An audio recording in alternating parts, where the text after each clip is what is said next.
आज के इस वीडियो में हम लोग जिंदल साव लिमिटेड के बारे में बात करेंगे। तो इसका अभी जो करंट प्राइस चल रहा है वो 84.90 चल रहा है। और अगर पिछले 1 ईयर की रिटर्न की बात करें तो इस शेयर का रिटर्न पिछले 1 ईयर में निगेटिव 25.50 का रहा है। अगर मैक्सिमम 5 ईयर की बात करें तो ये शेयर 5 ईयर में भी डाउन ही दिख रहा है। और मैक्सिमम की बात करें तो ये शेयर लगभग 1401.77 का ऑल टाइम रिटर्न दिया है। तो इस शेयर का हम लोग टारगेट बनाने से पहले आपको मैं कुछ ग्राफ को शो करूंगा, उसके बाद ही इसका टारगेट फिक्स करूंगा।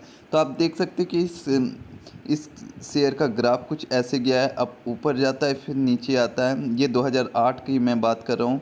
उसके बाद फिर अगर आप देखोगे तो 2008 में फिर रिकवरी किया, लेकिन फिर 2014 आते आते थोड़ा सा नीचे चल गया, फिर ऊपर नीचे ऐसे। तो कर्व का ग्राफ अगर आप ऑल टाइम देखो तो कुछ ऐसा आपको नज़र आ रहा है। तो अभी ये थोड़ा डाउन में है। अभी आप अगर बाय करते हो शेयर को तो अभी आप यहाँ पे इस पोजीशन पे बाय करोगे, और आगे का तो अभी आपको पता नहीं है, तो इसे मैं अभी डिलीट कर देता हूँ इधर।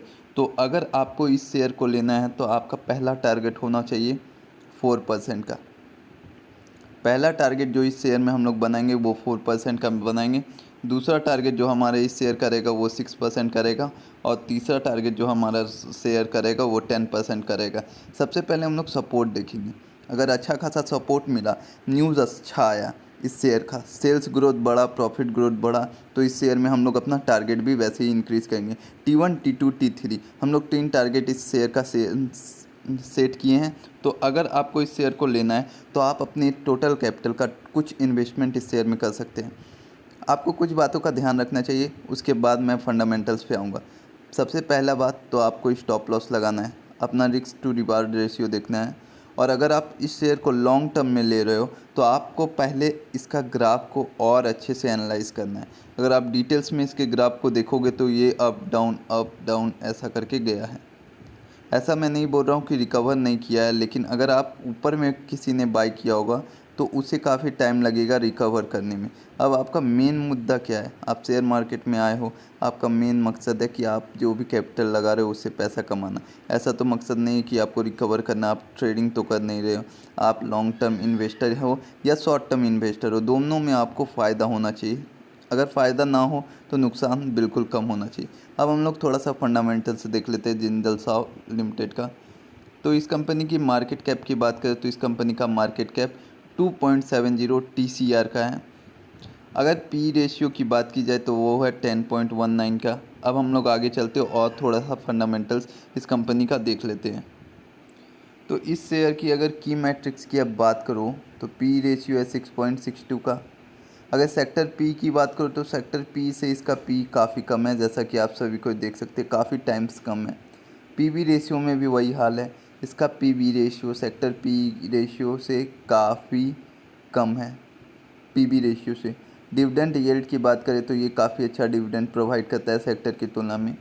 तो मैं आपको कई बार बोला हूँ कि जो भी स्टॉक आपको डिविडेंड प्रोवाइड करता है उसका ग्रोथ रेट जो होता है वो कम होता है अन्य अच्छे शेयर के बारे की तुलना में। यानी कि जो शेयर फंडामेंटली काफ़ी स्ट्रॉन्ग है वो आपको जनरली डिविडेंड कम प्रोवाइड करता है, क्योंकि अगर कोई शेयर ग्रोथ प्रोवाइड कर रहा है तो उसके साथ साथ डिविडेंड प्रोवाइड करना थोड़ा मुश्किल हो जाता है। कुछ कुछ रेयर केस है जहाँ पे आपको डिविडेंड भी अच्छा खासा मिल जाता है और ग्रोथ भी बेहतरीन मिल जाता है। तो उस टाइप में तो आपको इन्वेस्ट करना ही चाहिए जब आपको डिस्काउंट प्राइस में वो शेयर दिखे।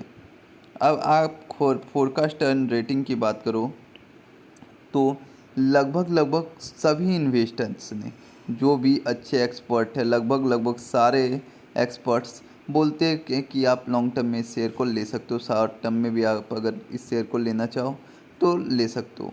तो 100% analyst have suggest that investor can by this stock. इसका अभी जो इंट्रेंसिक वैल्यू है वो कम है। एफडी से अच्छा रिटर्न ये शेयर देता है, बिल्कुल देता है। लॉन्ग टर्म में अगर आप बात कर लो तो बस पिछले 1 ईयर में ये शेयर काफ़ी डाउन गया है। लॉन्ग टर्म में बात करो तो ये एफडी से अच्छा रिटर्न देता है, लेकिन आपको ऊपर में नहीं बाई करना है। जिसने जिसने इस शेयर को ऊपर में बाई किया वो फंस गया है। लॉन्ग टर्म की भी मैं बात कर रहा हूँ। कर्व को अगर आप अच्छे से देखते हो तो लॉन्ग टर्म में ये ऐसा कर्व अगर दिखा रहा है तो ये तो रिकवरी कर रहा है, फिर ऊपर बाउंस बैक कर रहा है, फिर यहाँ से रिकवरी कर रहा है, फिर बाउंस बैक कर रहा है। तो इस टाइप का शेयर का कोई मतलब नहीं होता है। आपको हमेशा डिस्काउंटेड प्राइस में बाय करना चाहिए। अब बात करते हैं सही टाइम इस शेयर को बाय करने का क्या है। तो अभी थोड़ा सा मार्केट को और रिकवरी होने दें, थोड़ा सा करेक्शन इस शेयर प्राइस में होने दें, उसके बाद आप इस शेयर को बाय कर लें। आई होप आपको ये वीडियो अच्छी लगी हो। Thank you for watching this video.